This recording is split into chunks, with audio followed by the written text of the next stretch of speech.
Hello, everyone. Welcome to Feedstuffs 365. I'm Sarah Muirhead. Joining us today is Dr. Al Kertz, and we're going to talk about pre-weaning milk allowance and its effects on long-term heifer metabolism. Before we get started, a reminder, you can post any questions that you have there in the chat area on the right of your screen. If you're joining us from social media, simply post your questions directly in those channels. Welcome, Dr. Kertz. Great to have you with us here today. Good to be back, and good that the weather's cooling off a bit because cows and calves like that better than hot, humid weather. We all do, actually. Oh, that's true. We do too. Yeah. Oh, well, I'm going to let you go ahead and get started. Okay. The impact of pre-weaned calf weight gain on first and later lactation was really clearly established in a 2012 study reported out of Cornell by graduate student Fernando Soberon and Professor Mike Van Amberg. And so what they figured was that it may have been due to mammary gland development at a very early stage. We'll talk a little bit more about that later. But it's hard to do a study where you take the calves all the way through the heifer growing period and into lactation, but that's what happened in this study we're going to review now. It was done at the Trouw Nutrition Dairy Research Facility in the Netherlands. In fact, it's one of several studies. In the calf phase of the study, there were 86 Holstein Friesian female calves from one dairy farm, and they were used into two treatments. And they tried to keep things fairly well consistent, standardized. So, for instance, they pooled the colostrum. They made sure it had at least equal to or greater than 22% Brix value and that sort of thing. And then they fed milk replacer in 8 liters a day, that's 1,200 grams, at an elevated level of nutrient intake. And so there are 43 calves on that. And then the same milk replacer, which was a 24% protein, 18% fat at 15% solids, they fed that at 4 liters in the first period before the weaning. So we had those simple two treatments, 4 liters versus 8 liters. And they also had ad libitum access to water, a calf starter, a pellet, and some wheat straw, which was chopped at about 3 centimeters.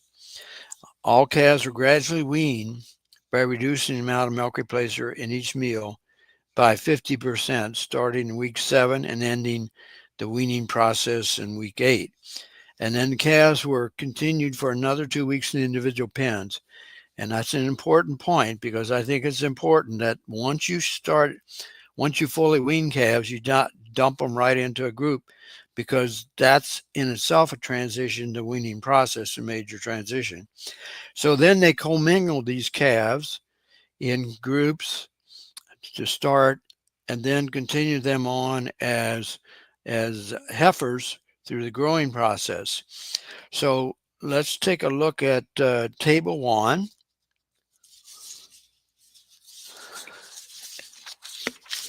And what we see is that the grower phase, which went up through 4 months, it consisted of 20% grass silage, which is a typical forage in the Netherlands, corn silage 44%, some grass hay, and then protein was right under 16% protein, about 20% starch.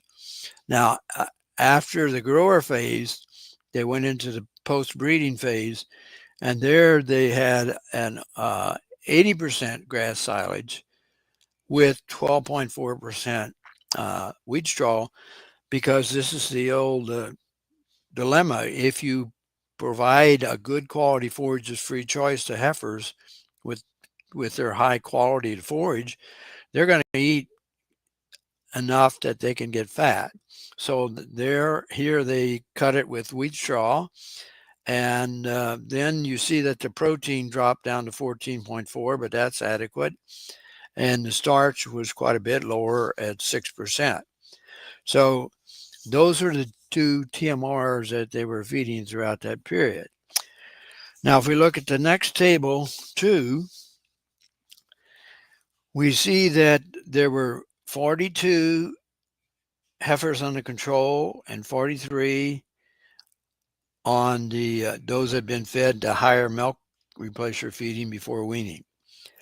If you look at their body weights at day 70, you see that there's 20 pounds more body weight in those calves that had been fed double the milk replacer prior to weaning. And that was a highly significant difference, 20 pounds. At 330 days, however, that difference is now down to about 15 pounds. But notice the standard error was 10.4, so that's a pretty high standard error. And so it was not significant. And then if you look at the daily gain from 70 to 330 days, it was right over 2.2 pounds, which is a kilo. And that's kind of the threshold above which I get concerned that we may be fattening calves or heifers unduly. So it's right on the edge of that. And then in the breeding stage, the numbers drop by 1 on the control and by 2 on high milk replacer feeding as calves. Their body weight now is only 7 pounds difference, and it's not even close to a significant difference. Their daily gain was identical, right at 2.2 pounds or a kilo. Their daily gain per day at day 70 for first service, that's at 2.2 each. The age at first service was 399 and 395, so no difference there. First service conception rate was identical at 63%. And then the conception, the number of heifers, again, dropped a couple from 40 down to 38 on the control and from 41 to 40 on the high milk replacer feeding label. Age of conception was very similar, 10 days difference, not close to significant difference. And then the services per conception was 1.46, 1.38. That's a good rate. Anything between 1.3 to 1.4 for growing heifers is a good conception rate. So there was no real difference there. Now, what this also shows us is that very often when you have a difference in the daily gain of calves before weaning, that difference evaporates as they go into the heifer growing period. So some people have interpreted that to mean, well, then it doesn't matter. Well, I think it does matter, as we'll see, because there are other things than daily gain that get established before weaning. So let's look then at the first figure 1. And this is provided by one of the authors, Dr. Jean-Baptiste Daniel. You notice that they're looking at the insulin level, and they also did a glucose tolerance test, see if there's any differences. And if you look in the left upper corner, you see that there's a difference in insulin levels, that the ones that had the higher growth rate prior to weaning had higher insulin levels, and then that dissipated over time. And so the other factors in the graph also don't really show up much difference. So that in itself indicates that maybe what happened early on is reducing. Now, the glucose levels generally aren't going to show much difference once you get past weaning, because as the calves develop a functioning rumen, then any glucose that goes into the diet is going to get fermented rapidly in the rumen, and ruminants primarily use propionate in the liver to synthesize their own glucose needs. So that's dependent more on the fermentation in the rumen that produces propionic acid for that fermentation. So we don't see much difference on the metabolic side in these graphs. There's other metabolic data in the papers. In fact, there's some significant differences among some of those parameters, but nobody quite knows what that means yet, because these are not very common components, metabolites, that we understand fully what the impact might be. So now if we look at the last table, 3, we see that out of 86 calves that began the study, 78 now enter into their first lactation. That's a pretty good percentage. So we had 38 on one on the control and 40 on the others. So they lost 6 calves out of 86. So that's about a 5% loss. And that's really quite good, because typically you might lose 1 or 2% after weaning and 5 or more percent before weaning. So if we look at the dry matter intake in the first lactation, there's 1.5 pounds more dry matter intake for those heifers, now first calf heifers, that had been fed more milk replacer, and that was highly significant. The fat and protein corrected milk, however, was only about 1 pound more, so that was not a significant difference. Their body weight was about the same, so no significant difference there. Body condition score was a little less, though, in those that had been fed more milk replacer in the early lactation, and that was a significant difference. Now, they also took them into the second lactation, and you see the numbers went from 78 in the first lactation to 61 in the second lactation, with 28 on the control and 33 on those who have been fed more milk replacer before weaning. The dry matter intake continued to be a little bit higher, numerically higher, but not significant for those fed more milk replacer prior to weaning. The corrected milk, though, however, now jumped up by about 5 pounds for those that had been fed more milk replacer early before weaning. And that was a highly significant 0.03. So it's interesting that in the first lactation, didn't really see any milk production difference. The second lactation, it went up by 5 pounds, which is highly significant and meaningful. The body weight's not really difference between those two. And then the body condition score is a little bit lower on those that had been fed more milk replacers, calves, and that was at the 0.1 significance level, so it starts being meaningful. Now, they also continued with some measurements in the third, fourth, and fifth lactation. And notice what's happening to the numbers. From the second lactation, with 28 on the control, that now drops down to 16 in the third lactation, 10 in the fourth, and only 6 in the fifth lactation. Whereas those now cows that had been fed more milk replacers, calves, went from 33 to 23 to 18 to 11.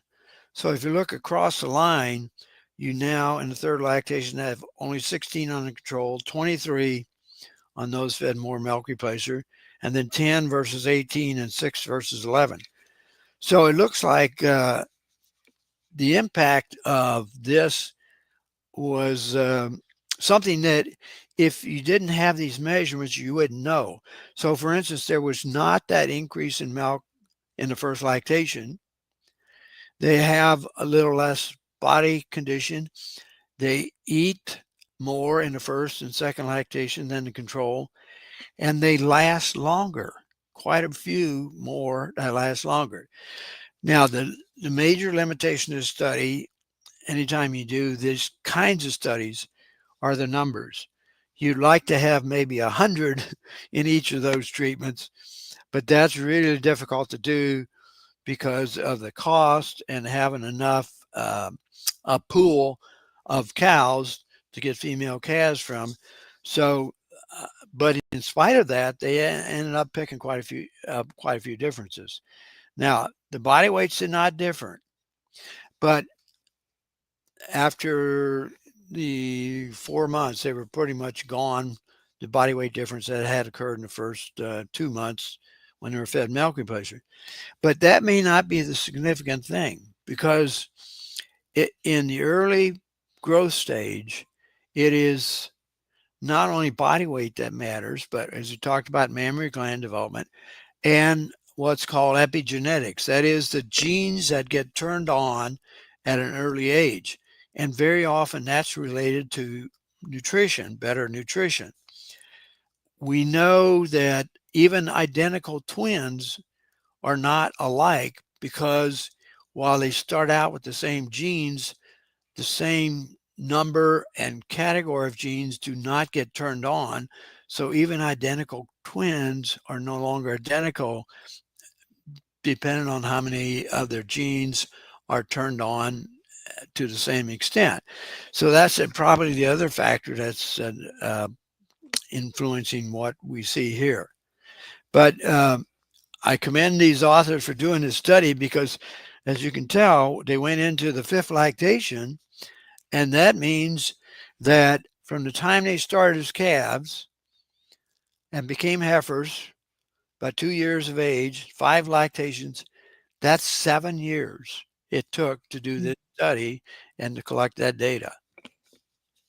That's a commitment, that's for sure. Yes. And that's why a lot of people don't do it, because if you're a graduate student, you don't want to be on a 7-year project. Right, exactly. A reminder to post any questions you might have for Dr. Kertz there in your chat or online in your social media feed. Al's column, the topic and the column is posted there in the chat, so you can take a look at that if you want to check that out. You can also read Al's column in the September digital edition of Feedstuffs, which landed in your mailbox here this week. So, Dr. Kertz, let's summarize this and give everyone what kind of the bottom line is for this research project. I think this just adds to that major database that was published in 2012 that showed that the body weight gain of calves in the first 2 months impacts their production, their milk production in the first and second lactation. And in this case, when they followed these all the way through the growth period and into the lactation, they found that not only was there body weight difference, but there seems to be some metabolic effects, which is probably through epigenetics and mammary gland development, so that there was no greater body weight difference when they became lactating cows, but it seemed like maybe they were eating more, a bit more, and then in the second lactation, their milk production jumped up quite a bit by 5 pounds a day. And so it looks like there is maybe more benefits than we've even measured so far, but it's difficult to measure those because you need extensive numbers, and that's very difficult to do those kinds of studies. Very good. Well, thank you so much for joining us here today, Dr. Kertz, and sharing your insight. We appreciate that. We'll see you next month.